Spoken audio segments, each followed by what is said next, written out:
menstrual cycle. NCERT page number? Page number 50. ঠিক আছে, দেখ menstrual cycle বা reproductive cycle ও বলা হয়। It is the cycle events starting from one menstruation till the next during the reproductive period from puberty to menopause of an woman's life. তাহলে একটা মহিলার ক্ষেত্রে তার পিউবার্টি মানে বয়ঃসন্ধিকাল থেকে যখন মেনার্কি শুরু হচ্ছে, তারপরে একদম মেনোপজ পর্যন্ত, মানে যখন পুরোপুরি ভাবে তার মেনস্ট্রুয়াল সাইকেল বা পিরিয়ডস বন্ধ হয়ে যাচ্ছে, যাকে মেনোপজ বলা হয়, এই গোটা পিরিয়ড জুড়ে 28 দিনের বা 29 দিনের যে একটা সাইক্লিক একটা পাথ হয়ে চলে, সেটাকে বলা হয় মেনস্ট্রুয়াল সাইকেল। এবং সেটি আমাদের এখন পড়ার বিষয়। তবে মেনস্ট্রুয়াল সাইকেলে দুটো বিষয় আমরা একসঙ্গে পড়বো, দুটো না, চারটে বিষয় আমরা একসঙ্গে পড়বো। সেটা হলো ওভারিতে কি পরিবর্তন হচ্ছে, সঙ্গে সঙ্গে ইউটেরাসের মধ্যে কি পরিবর্তন হচ্ছে, সঙ্গে পিটুইটারির যে হরমোন তাদের কি পরিবর্তন, এবং এখানে ওভারি থেকে যে হরমোন গুলো রিলিজ করছে তাদের কি পরিবর্তন। এই সবকটা পরিবর্তনকে আমরা একসঙ্গে এখানে দেখবো, একটা গ্রাফিক্যাল রিপ্রেজেন্টেশনের মাধ্যমে আমরা দেখতে পাবো। আচ্ছা, it's duration is 28 or 29 days। 28 থেকে 29 দিন মোটামুটি স্টে করে গোটা সাইকেলটা। Menstrual cycle is also seen in other primates. আমরা জানি ম্যামেলস এর ক্ষেত্রে প্রাইমেটস এবং নন প্রাইমেটস দুটো গ্রুপ থাকে। প্রাইমেটস দের মধ্যে তাদের ম্যামেলসও আছে, বাকি প্রাইমেটস দের মধ্যেও মেনস্ট্রুয়াল সাইকেল দেখা যায়, এবং নন প্রাইমেটস দের দেখা যায় না। হ্যাঁ, সেখানে ইস্ট্রাস সাইকেল দেখা যায়, সেটা আমাদের এখানে নেই আপাতত। আচ্ছা, menstrual cycle includes ovarian cycle, মানে যেটা changes in ovary, and uterine cycle, যেটা changes in uterus, oviduct and vagina. তিনটে রিজিয়নে একসঙ্গে চেঞ্জটা হয়। ইউটেরাইন সাইকেল যখন কথা চলছে তখন সেটা কিন্তু ইউটেরাসের মধ্যে, ওভিডাক্টের মধ্যে এবং ভ্যাজাইনার মধ্যে, এই তিনটে জায়গাতে কিন্তু সেই পরিবর্তনগুলো চলছে। আর মেনস্ট্রুয়াল সাইকেল চারটে ফেজে ডিভাইড করা যায়। যদিও মেনস্ট্রুয়াল সাইকেল আমরা যখন পড়ছি, যেমন একটা করে ফেজের নাম আছে, আগের দিনের কোশ্চেনে তোমাদের ডাউট আসছিল, একটা করে ফেজের নাম যেমন ইউটেরাসের জন্য, আর একটা করে ফেজের নাম কিন্তু ওভারির জন্য। ঠিক আছে, তো দুটো জায়গার দুটো নাম এখানে আমরা অল্টারনেটে পাচ্ছি, সব জায়গাতে না পেলেও মোটামুটি আমরা পাবো। আচ্ছা, তো প্রাথমিকভাবে আমরা যদি একটা রিপ্রোডাক্টিভ সিস্টেমকে রাফলি একবার এঁকে রেখে দিই। হ্যাঁ,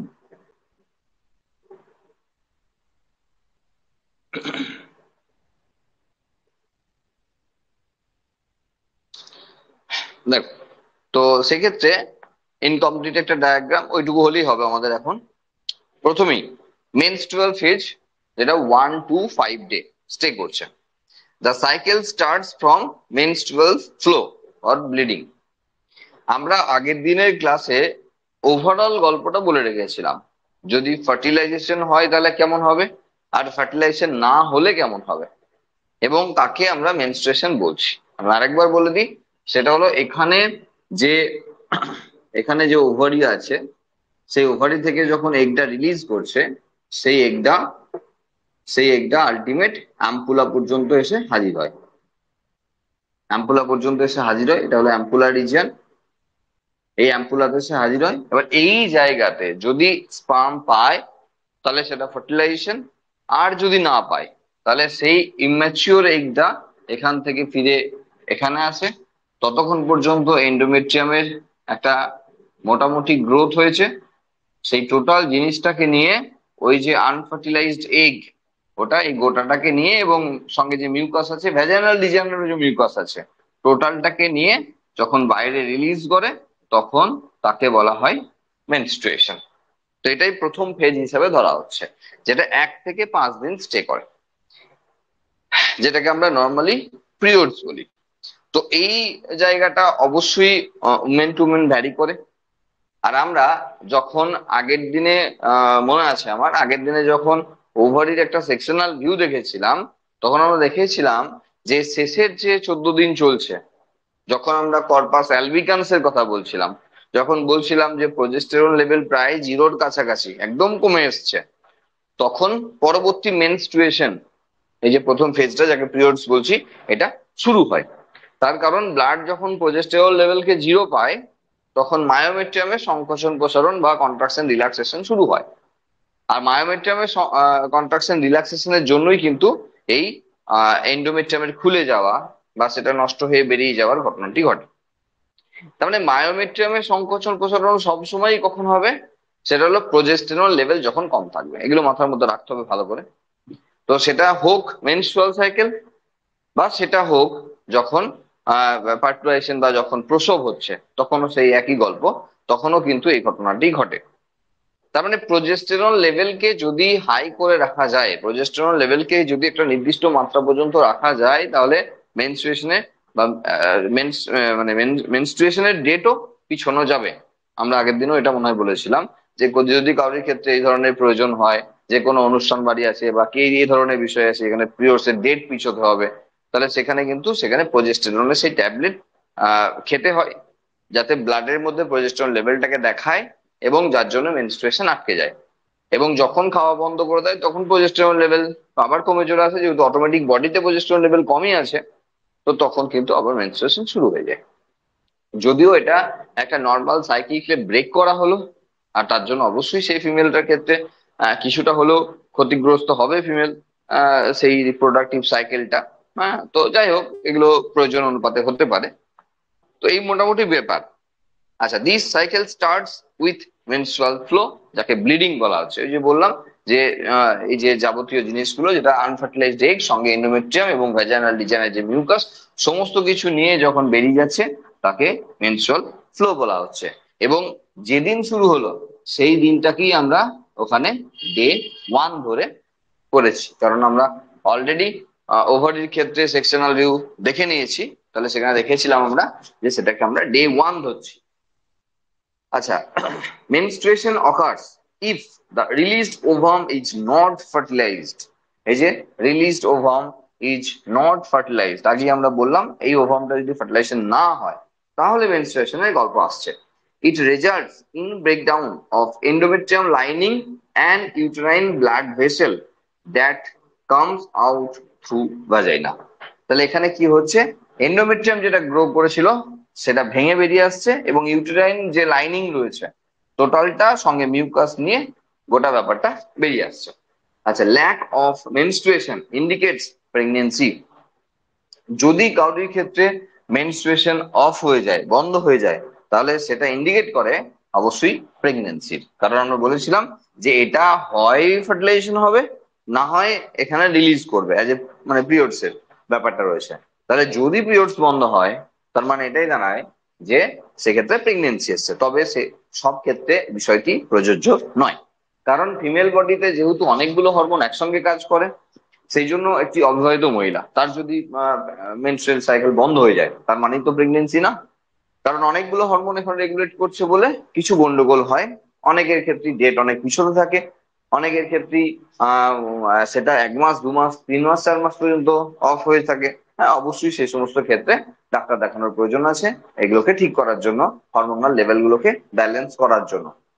মেনস্ট্রুয়াল সাইকেল শুধু এমন নয় যে এটা একটা রিপ্রোডাক্টিভ সাইকেল, শুধু একটা বাচ্চা ধারণ করার ক্ষেত্রে বা এরকম বিষয় নয়। এটা ফিমেল বডিতে হিউজ এফেক্ট করে। এটা একটা ফিমেল বডির নর্মাল, ফিমেল বডির বাকি সমস্ত হরমোন গুলো কাজ করার ক্ষেত্রে বা ফিমেল বডিকে নর্মাল রাখার জন্য এই মেনস্ট্রুয়াল সাইকেল অত্যন্ত প্রয়োজনীয় একটি বিষয়। তাহলে এটা যদি আটকে যায়, যদি কোনো ফিমেল মনে করে যে ঠিক আছে হ্যাপা ঝামেলা মিটেছে থাক এখন, না, এটা একদমই ঠিক নয় ব্যাপারটা। কারণ এটা তাদের একটা সাইকেলে একটা সাইক্লিক পাথওয়ে, যার থ্রু দিয়ে বডির প্রায় সব হরমোন কম বেশি রেগুলেট করে, ডাইরেক্টলি অর ইনডাইরেক্টলি। তাহলে সেখানে যদি এটা অফ হয়ে যায়, তাহলে কিন্তু বডিতে আরো অনেক রকমের এফেক্ট সেখানে শো করাবে। আর সেই জন্য এই জিনিসটি কিন্তু সবসময় যে অফ হয়ে যাওয়া মানে প্রেগনেন্সি শো করানো এমন নয়। এখানে ধরো লেখা আছে ঠিক আছে, সেটা নর্মালি ব্যাপার, কিন্তু কখনো এমনিও অফ হয়ে যেতে পারে। ওকে। আচ্ছা, it may also be caused due to stress, poor health etcetera. তারপরে লাইনগুলো লেখা আছে যে যদি কারোর ক্ষেত্রে তার হেলথ ঠিকঠাক না থাকে, যদি কারোর ক্ষেত্রে খুব মেন্টাল স্ট্রেস থাকে, বা আরো অনেক কারণ আছে, সেই কারণগুলোর জন্য কিন্তু এই মেনস্ট্রুয়াল সাইকেল বন্ধ থাকতে পারে বা বন্ধ হয়ে যেতে পারে। আচ্ছা, মেনার্কি, the first menstruation during puberty, যখন বয়ঃসন্ধিকাল চলছে তখন প্রথমবারের জন্য যে মেনস্ট্রুয়েশন হয় তাকে মেনার্কি বলা হয়, আর শেষ যখন হয় তখন মেনোপজ বলা হয়। যদিও মেনোপজকে আমরা জেনারেলি দু ধরনের মেনোপজ হিসেবে পড়ি, একটা পার্মানেন্ট মেনোপজ যেটা 45-50 গিয়ে হচ্ছে, সেটা পার্মানেন্টলি মেনোপজ, যখন যার পর থেকে আর হবে না নর্মালি। এবার দেখা যাচ্ছে কেউ হয়তো 70 বছর বয়সে মা হয়েছে, এগুলো এক্সেপশনাল কেস। কিন্তু নর্মালি যেটা, সেটা কিন্তু 50, হ্যাঁ 50-এর মধ্যে সেটা ক্লোজ হয়ে যায়। এটা হলো পার্মানেন্ট মেনোপজ। এবার টেম্পোরারি একটা ব্যাপার রয়েছে, যখন প্রেগনেন্সি চলে তখন তো মেনস্ট্রুয়াল সাইকেল বন্ধ থাকে, আর সেটাকেও কিন্তু আমরা মেনোপজ বলি। তাহলে প্রেগনেন্সি টাইমেও একবার মেনোপজ হয়, আবার ল্যাকটেশন টাইমেও, যখন ল্যাকটেটিং মোমেন্ট, যখন প্রথম বাচ্চা হওয়ার পর বছর প্রথম 3 মাস, 4 মাস, 5 মাস, এই টাইম পিরিয়ডে কিন্তু মেনস্ট্রুয়েশন হয় না, বন্ধ থাকে, পিরিয়ডস বন্ধ থাকে। একটা বাচ্চা হওয়ার পর প্রথম একবার হয়ে যায়, প্লাসেন্টাল লেভেলটাকে পুরো ক্লিয়ার করার জন্য একবার প্রচুর পরিমাণে মেনস্ট্রুয়েশন হয়, তারপরে কিন্তু বন্ধ হয়ে যায় প্রায় 3 মাস, 2 মাস, 3 মাস, 4 মাস, ভ্যারি করে প্রচুর। হ্যাঁ, এই পর্যন্ত বন্ধ থাকে, যেটাকে আমরা বলি টেম্পোরারি মেনোপজ। তাহলে মেনোপজ হিসাব মতো পার্মানেন্ট আর টেম্পোরারি। টেম্পোরারি আবার দুটো জায়গা বলছি, একটা হলো প্রেগনেন্সি টাইমে, আর একটা হলো যখন ল্যাকটেশন হচ্ছে তখন, সেই টাইমে। এগুলো মেনোপজ হিসেবে রয়েছে। আচ্ছা, এটা হলো প্রথম ফেজ, যাকে আমরা মেনস্ট্রুয়াল ফেজ বলছি। সেকেন্ড, ফলিকুলার ফেজ বা প্রলিফারেটিভ ফেজ, যেটা 5th to 13th। দেখো, আমরা আরেকবার এটাকে আঁকতেই হচ্ছে, যেহেতু মেনস্ট্রুয়াল সাইকেল চলছে, তাহলে এটাকে একবার না আঁকলে ব্যাপারটা ইনকমপ্লিট থাকছে। হ্যাঁ, এটাকে আমরা যদি ডে 14 হিসেবে ধরে নিই, ডে 14 হিসেবে ধরে নিই, তাহলে এখানে আমরা ডে 1 হিসাবে শুরু করেছিলাম, ডে 1, তাই না? যখন এখানে পিরিয়ডস চলছে তখন এখানে সিলেকশন শুরু হচ্ছে, তাই না? ইউটেরাসের লাইনিং যখন বেরিয়ে যাচ্ছে, ইউটেরাসের লাইনিং যখন বেরিয়ে যাচ্ছে, আগের বারের ওভারটা যখন রিলিজ করছে নষ্ট হয়ে, তখন অন্য একটা ওভারিতে সিলেকশন চলছে। ভালো করে মাথায় ঢুকিয়ে রাখতে হবে এসব জিনিস। আগের বারেরটা যেদিন রিলিজ করছে সেটা ডে 1, আর ঠিক সেই দিনে এখানে অন্য একটা ওভারিতে, মানে এটা থেকে রিলিজ করে যাচ্ছে নষ্ট হয়ে, তখন এই দিকেরটাতে সিলেকশন চলছে, প্রাইমারি ফলিকল সিলেকশন চলছে। তো যাই হোক, তো সেখানে ব্যাপারটা কি হচ্ছে, যে 5 থেকে 13 দিন স্টে করছে। তাহলে এখানে যদি আমরা 1 থেকে 4 দিন এইভাবে দেখাই, তাহলে তখন এন্ডোমেট্রিয়ামের যে লাইনিং সেটা পুরো বেরিয়ে আসতে সেটা 1 থেকে 5 দিন লাগলো মোটামুটি। কারো 2 দিন, কারো 3 দিন, কারো 4 দিন, কারো 5 দিন, এসব ভ্যারি করে। তো বেরিয়ে এলো। এরপর শুরু হচ্ছে তোমার ফলিকুলার স্টেজ অথবা প্রলিফারেটিভ স্টেজ। দেখো, দুটো নাম আছে। অ্যাকচুয়ালি এখানে প্রাইমারি ফলিকল সিলেকশন হচ্ছে, সেই জন্য ফেজের নাম ফলিকুলার ফেজ। আর যখন এখানে আবার নতুন করে প্রলিফারেশন, মানে আবার বৃদ্ধি শুরু হচ্ছে, এন্ডোমেট্রিয়ামের আবার গ্রোথ শুরু হচ্ছে, সেই জন্য তার ফেজের নাম দেওয়া আছে প্রলিফারেটিভ ফেজ। ঠিক আছে, দুটো ফেজের দু জায়গায় নাম, একটা এখানে আছে এখানকার জন্য নাম, আর এখানকার জন্য একটা নাম আছে। সুতরাং দুটো বিষয় দেখতে হবে। আর একটা বিষয় বলে রাখি এই প্রসঙ্গে, সেটা হলো যখন প্রোজেস্টেরন লেভেল কমে এসেছিল এইখানে, তখন তো এখানে মেনস্ট্রুয়েশন হলো, আর আমরা আগেও বললাম মায়োমেট্রিয়াম মাঝের লেয়ার যেটা ছিল সেটা সংকোচন প্রসারণের জন্য ঘটনাটি ঘটেছে। এবার কোনো কোনো মহিলার ক্ষেত্রে দেখা যায় এই যখন মেনস্ট্রুয়েশন চলছে তখন প্রচুর যন্ত্রণা হয়, পেটে যন্ত্রণা বলা হয়, যদি ওই ইউটেরাসের মধ্যে তার যে মায়োমেট্রিয়াম, তার ব্যাপক সংকোচন প্রসারণে কাউরি কাউরি এটা পেনফুল হয়। কোনো কোনো মহিলা বুঝতেই পারে না তার মেনস্ট্রুয়েশনের টাইম যে চলছে, কিন্তু কোনো কোনো মহিলা আছে যাদেরকে ওই 3-4 দিন বিছানায় শুয়ে থাকতে হয়, এত যন্ত্রণা করে। তো এটা ভ্যারি করে, এটা ওই মায়োমেট্রিয়ামের সংকোচন প্রসারণ কেমন কি হচ্ছে তার উপর নির্ভর করছে, এবং অবশ্যই মহিলাটার ক্ষেত্রে নির্ভর করছে। দেখো, যন্ত্রণা যেটা মেজার করার কোনো রাস্তা নেই, কোনো মেশিন নেই। তাহলে আমি যদি আমার বলি এখন আমার মাথায় যন্ত্রণা করছে, তাহলে অন্য কারোর ক্ষেত্রে বোঝার কোনো উপায় নেই যে সত্যি আমার মাথায় যন্ত্রণা করছে। আমি এটা করেও বলতে পারি, আমি সত্যি করেও বলতে পারি। তাহলে আবার এমন যন্ত্রণা, হয়তো আমি অনেকটা যন্ত্রণা হচ্ছে আমি সহ্য করে বসে আছি, হয়তো সেই যন্ত্রণায় কেউ অসহ্য ভেবে নিচ্ছে, আর কেউ মনেই করছে না, তাই না? তাহলে এই যে সহ্য করার ব্যাপারটা, সেটা তো সবার আলাদা আলাদা। তাহলে এখানে যতটা যন্ত্রণা হয়, সেই যন্ত্রণাটা অ্যাকচুয়ালি সবার ক্ষেত্রে সেম কিনা বা সবার ক্ষেত্রে আলাদা আলাদা কিনা, এটা অ্যাকচুয়ালি বলা খুব মুশকিল আছে। কারণ এটা সহ্যের ব্যাপার রয়েছে। কোনো মহিলা সেম মায়োমেট্রিয়ামের সংকোচন প্রসারণই হয়তো কাতর হয়ে উঠেছে, আবার কোনো মহিলা হয়তো সেই যন্ত্রণায় আরামসে সহ্য করে নিচ্ছে। তো এটা বলা মুশকিল আছে যে কি লেভেলে হচ্ছে। তো সেক্ষেত্রে কিছু টেনকিলারের ব্যাপার স্যাপার রয়েছে, না খাওয়াটাই ভালো, সহ্য করে নেওয়াটাই ভালো। আচ্ছা, ফলিকুলার ফেজ বা প্রলিফারেটিভ ফেজ যেটা বলছি সেটা 5 থেকে 13 দিন। মানে মানে কি হলো, আগের এগটা রিলিজ করলো, এন্ডোমেট্রিয়াম পুরো ক্লিয়ার হয়ে গেল, আবার নতুন করে এন্ডোমেট্রিয়াম গ্রো করা শুরু করলো, আর সেটা 5 থেকে 13 দিন টাইম লাগছে প্রথম প্রলিফারেটিভ ফেজ। মানে এটাকে যদি আমি আগের বারের জন্য পুরো ক্লিয়ার করে দিই, তাহলে এবারে আবার শুরু হলো, আবার জাস্ট শুরু হলো। যত দিন যাবে এটা আবারও বাড়বে, আস্তে আস্তে বাড়তে থাকবে। কতদিন বাড়ছে? প্রথম 5 থেকে 14 দিনের 13 দিনের একটা টাইম পিরিয়ড বলাই আছে প্রলিফারেটিভ ফেজ। তো তখন বাড়ছে, এর পরেও বাড়বে, সেটা আমরা বলছি। It starts from fifth day after menstruation and complete within 8 to 12 days. আচ্ছা, in this phase the action of gonadotrophins মানে FSH and LH from pituitary occurs. FSH stimulates development of primary follicle into Graafian follicle R secretion of estrogen by Graafian follicles। তবে 3টে bullet দেওয়া আছে যে এখানে কি কি করে, এফএসএইচ কি কি করে। তাহলে একটা করে কি, এই যে প্রাইমারি ফলিকল এখানে হচ্ছে, সেই প্রাইমারি ফলিকলকে, কারণ আমরা জানি 14 দিনের যে সাইকেল আমরা বলি, মোটামুটি প্রথম 14 দিনে আমরা এফএসএইচ এর প্রাধান্যতা এবং শেষের তাই এলএইচ এর, নেক্সট এলএইচ এর, যদিও এখানে 13-14 দিনের একটা ব্যাপার আছে যেখানে এলএইচ ও পিক পয়েন্টে থাকে। তো যাই হোক, এখান থেকে যখন ফলিকলকে ডেভেলপ করছে তখন অবশ্যই সেখানে ফলিকল স্টিমুলেটিং হরমোন কাজ করবে, ওর কাজই তো তাই, ফলিকলকে স্টিমুলেট করা, তাহলে ফলিকলকে বাড়ানো।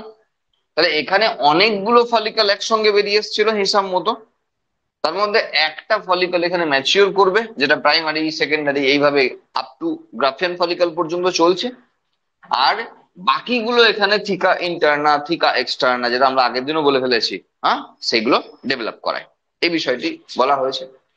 তার মানে যখন এখানে একটা এগ আস্তে আস্তে আবার ম্যাচুরেশনের দিকে যাচ্ছে, সেই আশাতে আবারও এন্ডোমেট্রিয়ামের গ্রোথ আস্তে আস্তে আস্তে আস্তে হচ্ছে। এবার প্রশ্ন উঠতে পারে যে যদি এখানে প্রতিবার এইভাবে নষ্ট করে না বের করে, এখানে ব্লাড লস হয়, আরো অনেক কিছু লস হয়, যদি প্রতিবার এটাকে নষ্ট না করে যদি এটাই রেখে দেওয়া হতো, এগটা অটোমেটিক এখানে নষ্ট হয়ে যদি ডিজলভ হয়ে যেত, তাহলে ব্যাপারটা কি হতো, অসুবিধা কি হতো?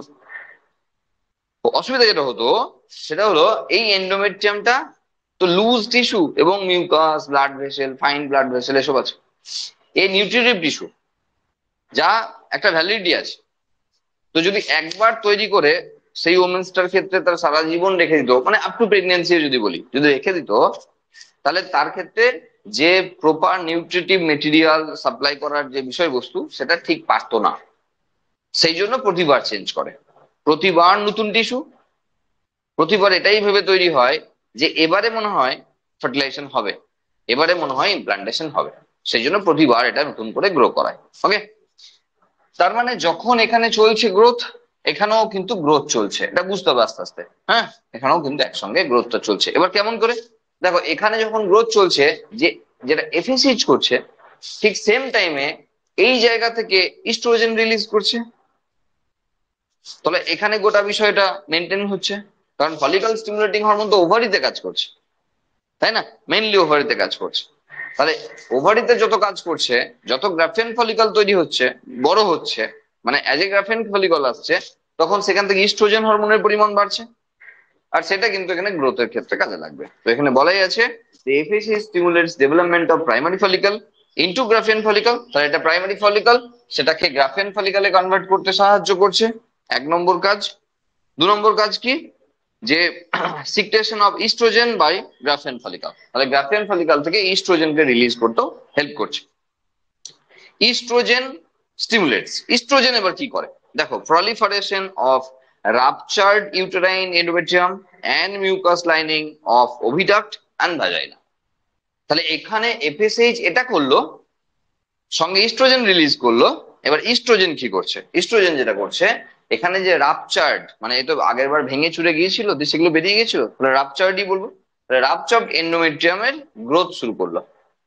সঙ্গে ওভিডাক্ট এবং ভ্যাজাইনাল রিজনের যে মিউকাসের থিকেনিং, সেটা আবারও ইনক্রিজ করতে শুরু করলো, এটা ইস্ট্রোজেন হরমোন করছে। আর কি করছে? আর যেটা করছে, development of secondary sexual character. ফিমেলদের ক্ষেত্রে যে গৌণ যৌন লক্ষণ যার জন্য আমরা বুঝতে পারি সে ফিমেল, সেই সমস্ত ক্যারেক্টার গুলো শো করাতে শুরু করলো, প্রকাশ করতে শুরু করলো। Suppression of FSH hormone. তাহলে এফএসএইচ সিক্রেশন সাপ্রেস করার প্রয়োজন আছে, কারণ এফএসএইচ এর কাজ হলো ফলিকেলকে বাড়ানো। ইস্ট্রোজেন একটা লেভেল পর্যন্ত চলে আসার অর্থ হলো গ্রাফিয়ান ফলিকল তৈরি হয়ে গেছে, তাহলে আর দরকার নাই এফএসএইচ, কারণ তাকে তো নেগেটিভ ফিডব্যাক রেগুলেট করতে হবে। তাহলে এখানে যখন ইস্ট্রোজেন পিক পয়েন্টে দেখাচ্ছে, তখন হিসাব মতো এফএসএইচ এরও সাপ্রেশনের সময় চলে আসছে, মানে এফএসএইচ এবার কমে যাবে। তাহলে সেই কাজটাও কিন্তু ইস্ট্রোজেন নেগেটিভ ফিডব্যাক রেগুলেশনের মাধ্যমে করে চলেছে। আর কি করছে? Secretion of LH hormone. তাহলে ইস্ট্রোজেনের পরিমাণ বাড়া একদিক থেকে এলএইচ এর পরিমাণকে বাড়াতেও সাহায্য করে। কেন? কারণ এর পরিমাণ বাড়ার অর্থ এটা যে এটা গ্রাফিয়ান ফলিকল, আর গ্রাফিয়ান ফলিকল হওয়ার অর্থ হলো যেখানে অ্যান্ট্রামে প্রচুর পরিমাণে লিকার ফলিকুলির প্রয়োজন আছে। আগের দিন দেখিয়ে দিয়েছি আমরা, লিকার ফলিকুলির প্রয়োজন আছে। আর যে লিকার ফলিকুলি তৈরি করবে এলএইচ, তাহলে এলএইচ সার্জ হবে। তাহলে এলএইচ এর পরিমাণ এখানে যদি বাড়ে, তাহলে এখানে লিকার ফলিকুলির পরিমাণ বাড়বে, অ্যান্ট্রামে প্রচুর প্রেসার পাবে, সে পাশে এসে লাপসার করে যাবে, ওভিলেশন হয়ে যাবে। তাহলে যে চারটে হরমোনকে আমরা কথা শুনছি এখনো পর্যন্ত, তিনটে হরমোনের কথা আমরা শুনেছি, তারা কিন্তু একে অপরের সঙ্গে রিলেটেড। মেয়েদের ক্ষেত্রে এই জন্যই প্রবলেম বেশি। দেখো, মেয়েদের জন্য আলাদা করে ডাক্তারবাবু আছে না, গাইনোকোলজিস্ট। ছেলেদের জন্য কোনো ডাক্তার নাই, ছেলেদের জন্য মেডিসিন। তাহলে কারণ কি, মেয়েদের একটা হরমোন যদি গন্ডগোল শুরু করে না, বাকি সবগুলো লাইনে গন্ডগোল শুরু করে দেবে, এবং তার সঙ্গে বডির অন্যান্য হরমোন গুলো গন্ডগোল শুরু করে দেবে। সেই জন্য ফিমেল বডিতে সমস্যা বেশি, সেই জন্য স্পেশাল ডাক্তার। আমাদের মেল বডিতে তো ওই ইস্ট্রোজেন আর ডাইহাইড্রোস্ট্রোজেন, ওই দুটো টেস্টোস্টেরন আর ডাইহাইড্রোস্টেরন, কোনো ঝামেলা নাই। ও মোটামুটি একাই নিজে রেগুলেট করে, নিজেরই ফিডব্যাক রেগুলেশন করে। কিন্তু আমাদের বডিতে ঝামেলা কম আছে, সেই জন্য আমাদের স্পেশাল ডাক্তারবাবু তৈরি হয়নি, কি আর করা যাবে। যাই হোক, তাহলে এই কাজগুলো কিন্তু এখানে হলো। এরপর 3 নম্বর যে ফেজ, সেটা হলো ওভিউলেটরি ফেজ। দেখো, এটা কিন্তু সবার জন্য একই হলো, কারণ এখানে যখন ডে 14 তখন কিন্তু এখানে চলছে ওভিউলেশন। তাহলে এখানে এটা আর আলাদা করার দরকার নেই, কারণ এখানে এমন কিছু পরিবর্তন চলে না, এখানে এমন কিছুই পরিবর্তন হয় না এই সময়ে। এখানে সেই জন্য শুধুমাত্র ওভিউলেটরি ফেজই বলা আছে, মানে যেখানে ওভিউলেশন হচ্ছে। ওই যে বললাম, এলএইচ হরমোন সার্চ করার জন্য আমার এন্ট্রামে বেড়ে যাওয়া, তারপর এটা ফেটে বেরিয়ে যাওয়া, যাকে আমরা ওভিউলেশন বলছি। তাহলে সেই ওভিউলেশনের ঘটনাটি কিন্তু এখানে ঘটলো। আচ্ছা, ওভিউলেশন হওয়া এটা কি ফিমেলরা বুঝতে পারবে? আমরা আগের দিনও মনে হয় বলছিলাম, হ্যাঁ, 1 ডিগ্রি মতো টেম্পারেচার ইনক্রিজ করে। এটা ওভিউলেশন বোঝার একটা উপায় থাকতে পারে, যদি সেই 1 ডিগ্রির পার্থক্যটা বোঝার ক্ষমতা থাকে। হ্যাঁ, এটা খুব একটা বড় নয়, 1 ডিগ্রি সেই তুলনায় বেশি না, কম। তো সেটা বোঝার মতো ক্ষমতা থাকলে ওভিউলেশনের ক্ষমতা বোঝা যেতে পারে। আচ্ছা, এটা গেল। তাহলে LH and FSH attain a peak level of middle of the cycle. দেখো, ডে 14 মানে মিডিল, তাহলে সেই জায়গায় কিন্তু এলএইচ এফএসএইচ পিক পয়েন্টে আসছে। এবার আমরা গ্রাফটার দিকে নজর দেবো। হ্যাঁ, গ্রাফটার দিকে নজর দেওয়ার সময় হয়ে গেছে। দেখো, এন্ডোমেট্রিয়ামের একদম নিচে থেকে শুরু করব গ্রাফটা। আমাদের এনসিইআরটি তেও খুব ভালো করে আছে, কালার দিয়ে আছে। প্রথম যখন 1 থেকে 5 দিন দেখাচ্ছে, তখন মেনস্ট্রুয়েশন দেখাচ্ছে, এবং যেখানে ওই মেন্সের যে ব্লাড ফ্লো সেটাকেও দেখানো আছে প্রথম দিকটাই। 1 থেকে 5 দিন মতো, 4 দিন 5 দিন মতো মোটামুটি দেখানো আছে। আচ্ছা, সেই টাইমে আমরা প্রোজেস্টেরন লেভেলটা একবার দেখবো, তার উপরে আছে। প্রোজেস্টেরন দেখো গ্রাউন্ড লেভেলে আছে, মানে অনেক কম, জিরোতে তো কেউ থাকবে না, অনেক কমে আছে। ইস্ট্রোজেন কিন্তু তার থেকে বেশি আছে, কারণ এখানে যখন পিরিয়ডস চলছে, এখানে তখন প্রাইমারি ফলিকল আস্তে আস্তে বাড়ছে, তার মানে ইস্ট্রোজেন লেভেল বাড়ছে। সেই জন্য প্রোজেস্টেরন থেকে ইস্ট্রোজেন উপরে আছে। আচ্ছা, আমরা একই টাইমে আমরা ওভারিয়ান স্ট্যাটাস দেখবো। ওভারিয়ানে কি হচ্ছে, ওই প্রাইমারি ফলিকলের সিলেকশন চলছে, তাহলে এটা ওভারিয়ান সাইকেলের ব্যাপার। আর একদম লাস্টে উপরের দিকে আছে এলএইচ আর এফএসএইচ। এফএসএইচ তখন এলএইচ এর ওপরে আছে, থাকারই কথা, কারণ এফএসএইচ এর কাজই এখন চলছে। এটা ফার্স্ট ওয়ার্ডে লিখে গেছে, এফএসএইচ এর কাজ মেইনলি, এটা এলএইচ এর কাজ, তাহলে এফএসএইচ তখন ওপরের দিকে আছে। এবার সেটা যেতে যেতে যখন 5 থেকে 13 পর্যন্ত গেল। এবার সবকটারই আবার খেয়াল করো, 5 থেকে 13। দেখো নিচে এন্ডোমেট্রিয়াম আস্তে আস্তে গ্রো করতে করতে গেছে, গ্রো করছে 13 পর্যন্ত, 14 পর্যন্ত দেখো গ্রো করে যাচ্ছে কন্টিনিউ। আচ্ছা, তখন প্রজেস্টেরন ঠিক নিচের দিকেই আছে, ইস্ট্রোজেন কিন্তু উপর দিকে উঠতে উঠতে 14 নম্বর দিনে পিক পয়েন্টে উঠে গেছে। যে ইস্ট্রোজেনের পিক পয়েন্ট এলএইচ কে ট্রিগার করে, তার মানে ঠিক সেই টাইমে আমরা এলএইচ এরও ট্রিগার পাচ্ছি। দেখো এফএসএইচ কে টপকে দিয়ে এলএইচ উপরে উঠে গেছে, কারণ এলএইচ সার্জ হয়েছে, সেই জন্য এলএইচ কে এখানে এফএসএইচ এর উপর দিকে তুলে দেওয়া হয়েছে একদম ঠিক 14 নম্বর দিনে, যেখানে এফএসএইচ ও পিক পয়েন্ট, এখানে এফএসএইচ এর সিক্রেশনের এই জায়গা শেষ, এরপর কিন্তু এফএসএইচ আর কমে যাবে। তার মানে এলএইচ ও পিক পয়েন্টে, এফএসএইচ ও পিক পয়েন্টে এবং ইস্ট্রোজেন ও পিক পয়েন্টে, এই তিনজন পিক পয়েন্টে আছে, প্রোজেস্টেরন কিন্তু নয়। ঠিক আছে, তো কারণ তো এখানে রয়েছে। এবার ওভিউলেশন হয়ে গেল, ভালো করে বুঝবে, ওভিউলেশন হয়ে গেল। তাহলে এখানে যদি আবার সেই আগের বার একটা ধরি, ওভিউলেশন হয়ে গেল, তাহলে ওভিউলেশন যখন হচ্ছে আমরা ধরে নেবো ডে 14। এবার এখান থেকে অ্যাম্পুলাতে আসতে 2 থেকে 3 দিন টাইম লাগে। তার মানে আমরা মোটামুটি ধরে রাখলাম ডে 16 অর 17। আর ডে 17 যদি হয় তাহলে সেখানে এখনো সিগন্যাল নাই যে ফার্টিলাইজেশন হবে না হবে না, এখনো তো সিগন্যাল নাই, কেন ওই পর্যন্ত তো আসতে হচ্ছে। তাহলে এখনো সিগন্যাল নাই, তার মানে এখনো এন্ডোমেট্রিয়ামের গ্রোথ কিন্তু কন্টিনিউ আছে। যেহেতু কোনো সিগন্যাল নেই, হবে কি হবে না।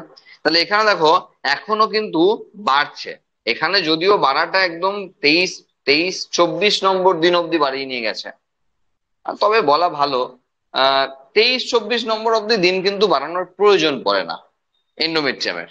কারণ কি, যখন এখানে ডে 17 আছে তখন অ্যাম্পুলাতে আছে, তখন যদি স্পার্ম অ্যাভেলেবেল হয় তাহলে এন্ডোমেট্রিয়ামের এখানে সরি এখানে তাহলে ওই ওভারটা ফার্টিলাইজেশন হবে।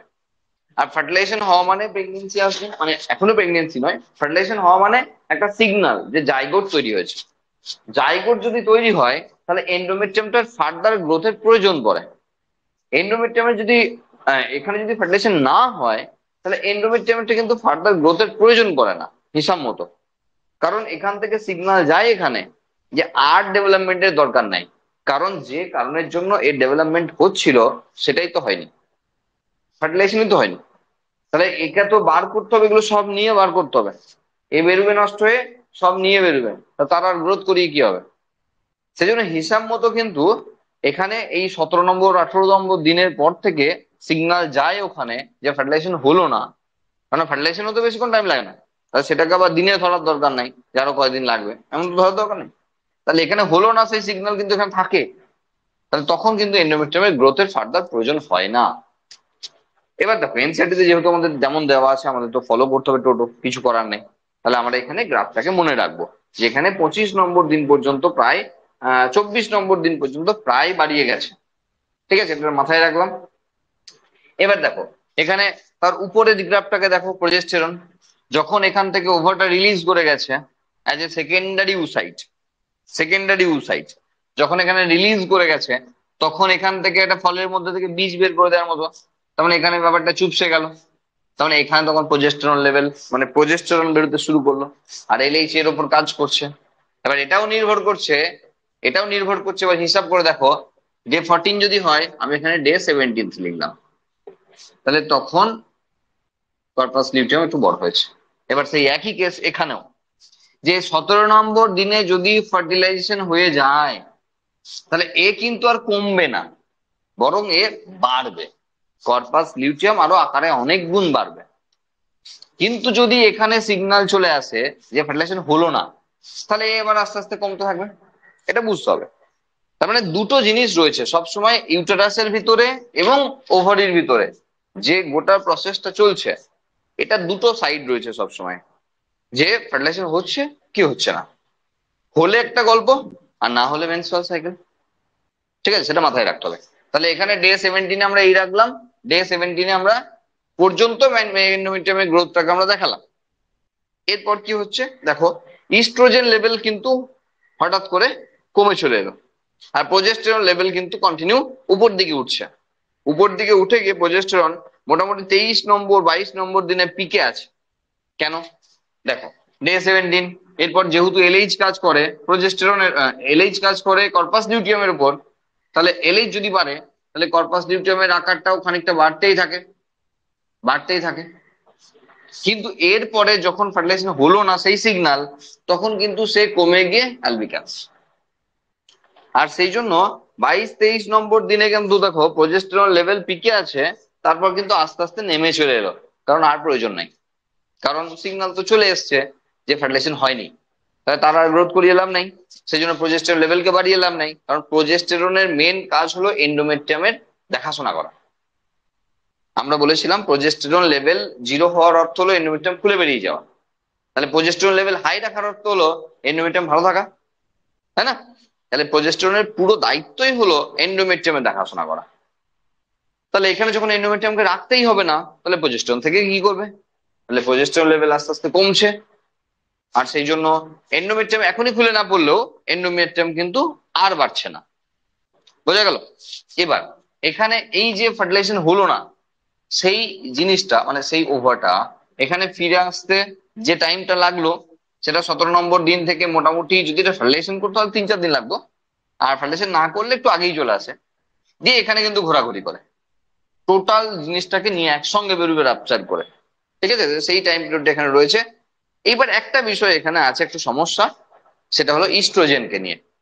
দেখো ইস্ট্রোজেন এখানে হঠাৎ করে আরেকবার পিক পয়েন্টে উঠছে, ওই মোটামুটি দেখো 25-26 ওই দিনে ইস্ট্রোজেন আরেকবার উপর দিকে উঠেছে। এই কারণটা কিন্তু ঠিকঠাক জানা নাই, ঠিক আছে, যে কেন এই 25-26 নম্বর দিনে ইস্ট্রোজেন আরেকবার একটু উপর দিকে উঠে যায়, এই কারণটা কিন্তু এখনো অজানা। কিন্তু আমাদের যেহেতু গ্রাফ যেমন দেওয়া আছে সব বইয়েতেই এরমই পাবে, এইভাবেই আমাদের গ্রাফটাকে পড়তে হবে। উপরে দেখো এবার একটু খেয়াল করো, 3 নম্বর স্টেজে কি হচ্ছে, ওভিলেশন হয়ে গেছে, ফেটে বেরিয়ে গেছে, তারপর কর্পাস লিউটিয়ামের সাইজ অনেক বড়, তারপর কিন্তু ছোট, আরো ছোট, তারপর এটা দেওয়াই নাই, অ্যালবিক্যান্স হয়ে গেছে। তার মানে সেখান থেকে প্রজেস্টেরন লেভেল পুরো কমে গেছে।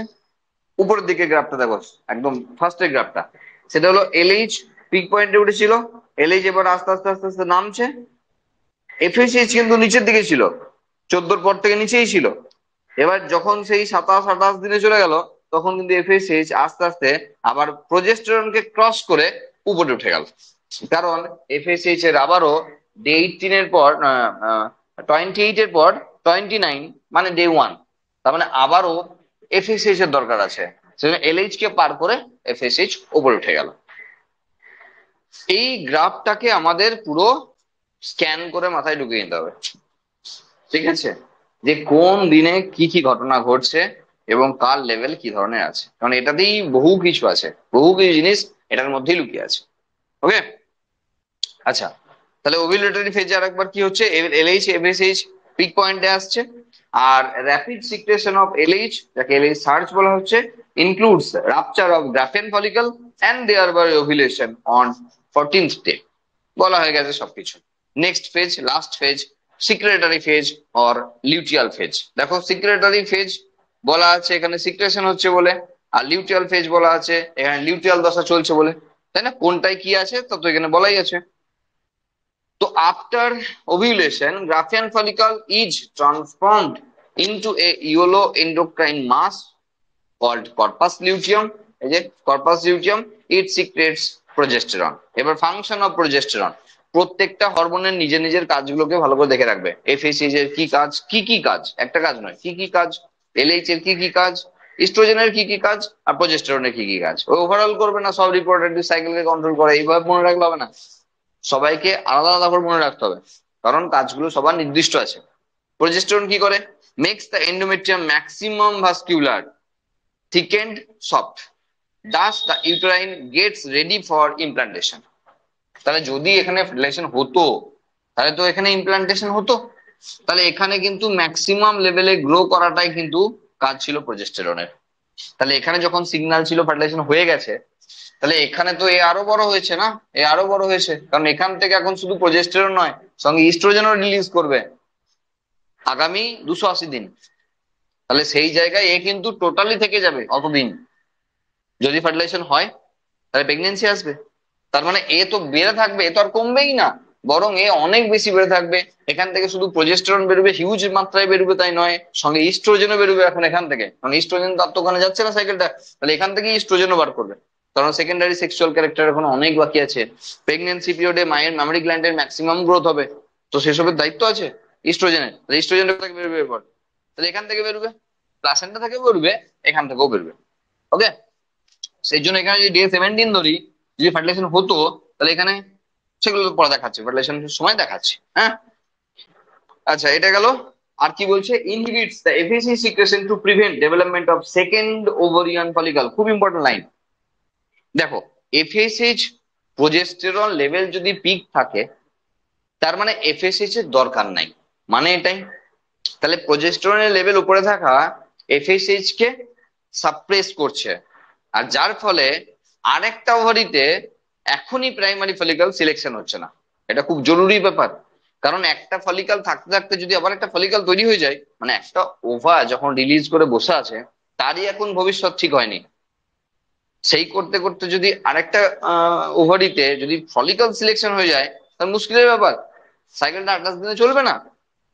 তা সেই ব্যাপারটাকে সামলানোর জন্য এখানে কি করে, প্রোজেস্টেরন লেভেল যখন উপরে আছে, তখন সে নেগেটিভ ফিডব্যাক দিচ্ছে কাকে, এফএসএইচ কে, যাতে সে আরেকবার ফলিকেলকে সিলেক্ট করতে না পারে, কারণ এর তো কাজই ছিল ফলিকেলের সিলেকশন। তাহলে প্রোজেস্টেরন যতদিন হাই থাকবে, ততদিন এফএসএইচ কে কাজ করতে দেবে না হিসাব মতো, যাতে সে একটা ফলিকল সিলেক্ট করতে না পারে।